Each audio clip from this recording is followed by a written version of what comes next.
मालिक हूँ, और शपथ का मालिक कोई इंसान नहीं हो सकता। अगर शपथ का मालिक कोई है तो सिर्फ वही हो सकता है जो शपथ को बनाने वाला है। कलाम मुकद्दस में लिखा है, जब शागिर्दों ने यीशु से सवाल किया और कहा कि ऐ खुदावन, हम जो तेरे साथ हैं और हमने अपने माँ बाप बहन भाई सबको छोड़ दिया है, तो हमें क्या मिलेगा? यीशु ने कहा कि इस जमीन पर 100 गुना मिलेगा, आसमान पर हमेशा की जिंदगी मिलेगी। और उसके अलावा ये कि जब इब्ने आदम अपने बाप के जलाल में अपने फरिश्तों के साथ आएगा, कौन? जब इब्ने आदम अपने बाप के जलाल में अपने फरिश्तों के साथ आएगा, तो तुम 12 तख्तों पर बैठकर इस्राएल के 12 कबीलों का इंसाफ करोगे। तो जो अपने आप को इब्ने आदम कह रहा है, वो खुदा को अपना बाप कह रहा है, और जो अपने आप को इब्ने आदम कह रहा है, वो खुदा बाप के फरिश्ते नहीं कह रहा, बल्कि कह रहा है कि जब वो अपने फरिश्तों के साथ आएगा, इसका मतलब है कि वो बाप का बेटा भी है और फरिश्तों का मालिक भी है। हालेलुया। वो इब्ने आदम है। तो इब्ने आदम के बारे में हम बात कर रहे हैं। मैं चाहता हूं कि थोड़े वक्त में सारी बातें हम अच्छी तरह समझ लें। इब्ने आदम खोए हुओं को ढूंढने और नजात देने के लिए आया है। 2 बातें मैंने आपको बताई हैं। नंबर 1 इब्ने आदम, नंबर 2 खोए हुए। जैसे मैंने आपको पहले कहा था कि इस जमायत में कहना, या मसीहों के दरमियान में कहना, या ईमानदारों के दरमियान में किसी को खोए हुए कहना कुछ अजीब सी बात लगती है, क्योंकि हम जो लोग जितने यहाँ पर बैठे हुए हैं, हम सब अपने आप को कलीसिया कहते हैं। और लफ्ज कलीसिया का मतलब क्या है? चुने हुए लोग, अलग किए हुए लोग। मुकद्दस पतरस कलीसिया की तारीफ करते हैं और कहते हैं कि पहले तुम कोई उम्मत न थे, मगर अब तुम खास उम्मत हो, तुम शाही कहनों का फिरका हो, तुम खुदा की मुकद्दस कौम हो, तुम शाही कहनों का फिरका हो, तुम मुकद्दस कौम हो। और मुकद्दस कौम को, शाही कहनों के फिरके को ये कहना कि वो खोए हुए हैं, थोड़ा अजीब सा लगता है। जानू भी लग रहा है जी कि ध्यान कुछ लग ही नहीं रहा, कुछ लग रहा है या नहीं लग रहा? अजीब लग रहा है। अगर मैं ये कहूं कि ये आयत आज इस जमायत के लिए है कि खुदावंद कहता है कि इब्ने आदम खोए हुओं को ढूंढने और नजात देने आया है, तो हमें लगेगा कि ये हमारे लिए है। ये जो वाकया हुआ था ना, इस वाकये पर जरा गौर करें। लूका के इंजील में लिखा है, यीशु मसीह यरूशलेम से गुजर रहे थे, एक बड़ी भीड़ यीशु के साथ थी। ऐसे वक्त में एक शख्स था जिसका नाम ज़कई था। वो यीशु को देखना चाहता था, लेकिन मसला यह था कि उसका कद छोटा था। उसने बड़ी कोशिश की कि यीशु को देख पाए, लेकिन ना देख सका।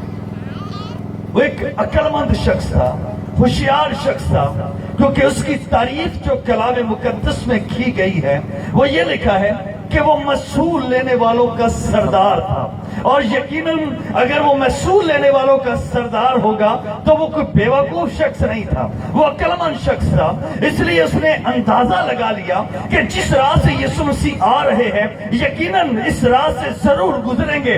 और उसने निगाह की तो वहां पर उसे एक दरख्त नजर आया जो कि कूलर का पेड़ था, और वो उस पेड़ के ऊपर चढ़ गया। और जब यीशु वहां से गुजर रहा था तो ज़कई ने यीशु को देखा। जैसे ही ज़कई की नजर यीशु पर पड़ी, तभी यीशु की नजर ज़कई पर भी पड़ी। और यीशु ने ज़कई से कहा, ऐ ज़कई नीचे उतर आ, क्योंकि आज मुझे तेरे घर जाना जरूर है। तो यीशु उस वक्त आपके घर में आएगा, यीशु उस वक्त आपके दिल में आएगा जब आपके दिल में उसे देखने की तमन्ना होगी, उसे देखने की आरज़ू होगी। क्योंकि ये जान ले, अगर हम खुदावंद के कद के अंदाजा तक नहीं है तो हम भी ज़कई की तरह बस्तकद है। अगर अभी तक हम यीशु को देख नहीं पा रहे तो हम अभी तक बस्तकद हैं। लिहाजा हमें यीशु को देखने की कोशिश करनी है। जब तक हम ये कोशिश नहीं करेंगे यीशु को नहीं देख पाएंगे। मैं जिन्ना मर्जी चीख रहा, जब तक आप कोशिश नहीं करेंगे यीशु को देख नहीं पाएंगे, क्योंकि यीशु उसी वक्त दिखाई देता है जब कोशिश करके उसे देखा जाता है। जब तक आप कोशिश करके नहीं देखेंगे तब तक वो दिखाई नहीं देगा। तो आज अभी पहला फैसला ये कर ले कि आज जब यहाँ पर आए हैं तो फिर यीशु को देख कर जाना है, क्योंकि यीशु ने कहा जिसने मुझे देखा उसने बाप को देखा। अगर बाप को देखना चाहते हैं तो यीशु को देख ले, और यीशु को देखने के लिए आज हमें अपनी आंखें भी खोलनी है, अपने दिमागों को भी खोलना है, अपने दिलों को भी खोलना है, और आज जो कुछ हम सुन रहे हैं उसे अंदर आने देना है। यीशु ने ज़कई से कहा आज मुझे तेरे घर रहना जरूर। ज़कई खुशी से यीशु को अपने साथ ले गया।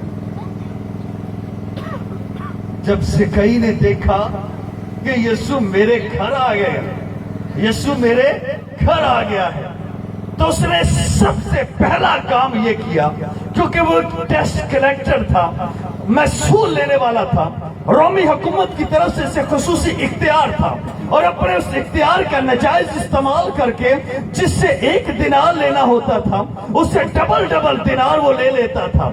इसलिए वो उसने बहुत सारा रुपया जमा कर रखा था। लेकिन जैसे ही यीशु उसके घर में आया उसका दिल खुल गया और उसके सारे काम उसकी आंखों के सामने दिखाई देने लगे। जब उसे पता चला कि आज यीशु मेरे घर में है और मैं इस लायक नहीं था कि यीशु मेरे घर आए, तो उसने सोचा क्यों ना पहले मैं अपनी गंदगी को, अपनी गुनाह को अपने दिल से निकालूं। लिहाजा उसने अपनी तिजोरी खोली और कलाम मुकद्दस पर लिखा है कि जिससे उसने 1 सिक्का नाजायज लिया था,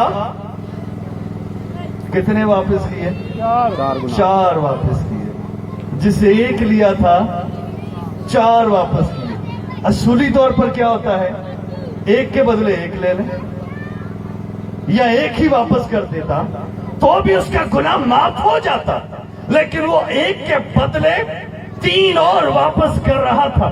इसका मतलब था कि अब वो इस कमाई को, जो गुनाह की कमाई, जो सियासी जुल्म की कमाई है, अपने पास रखना नहीं चाहता, क्योंकि अब उसके दिल से लालच निकल चुका है। कलाम मुकद्दस में लिखा है कि लालच बुत परस्ती के बराबर है। जब लालच निकल गया तो वो रुपए के बुत निकल गए। जब बुत निकल गए तो यीशु दिल में आ गया, और जब यीशु दिल में आ गया तो कलाम मुकद्दस में लिखा है कि यीशु ने ऐलान किया और कहा कि आज इस घर में नजात आई है, क्योंकि ये भी इब्राहिम का बेटा है, इसलिए कि इब्ने आदम खोए हुओं को ढूंढने और नजात देने आया है। तो ये नजात कब आएगी? जब यीशु हमारी जिंदगी में आ जाएगा। मैं एक और छोटी सी बात आपको सुनाता हूँ। हम सब इस बात से अच्छी तरह वाकिफ हैं। कलाम मुकद्दस में लिखा है कि खुदा ने 7 दिन में आसमान और जमीन को बनाया और फिर 7वें दिन आराम किया। जब खुदा सब कुछ बना चुका, 6 दिन में सारी चीजें मुकम्मल हुई, 6ठे ही दिन आदम और हवा को भी बनाया गया और उनको बाग अदन में रखा गया। जब उन्हें बाग अदन में रखा गया तो मुकद्दस कलाम में लिखा है कि खुदा रोज ठंडे वक्तों में आकर आदम से बातें किया करता था। रोज खुदा ठंडे वक्तों में आकर आदम से बातें किया करता था।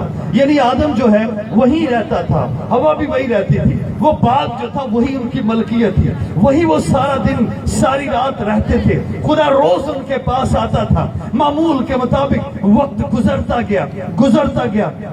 गया और एक दिन खुदा आया और कलाम मुकद्दस पर लिखा है कि खुदा ने आदम को देखा और ढूंढा और देखा है कि आदम वहां पर नहीं है। खुदा ने कहा, ए आदम तू कहां है? ए आदम तू आदम कहाँ था? छुपा हुआ था। कहाँ था आदम? बाग के अंदर था, बाहर नहीं था। कहाँ था? बाग के अंदर था। लेकिन खुदा क्या कह रहा है? ए आदम तू कहाँ है? खुदा कह रहा है ए आदम तू कहाँ है? आदम बाग के अंदर है, और बाग को हम कहते हैं जन्नत, जन्नतुल फिरदौस कहते हैं। आदम वहीं पर मौजूद था जहां वो पहले हुआ करता था, लेकिन फर्क ये था कि पहले दिल में खुदा था, अब उस खुदा की जगह गुनाह आ गया था।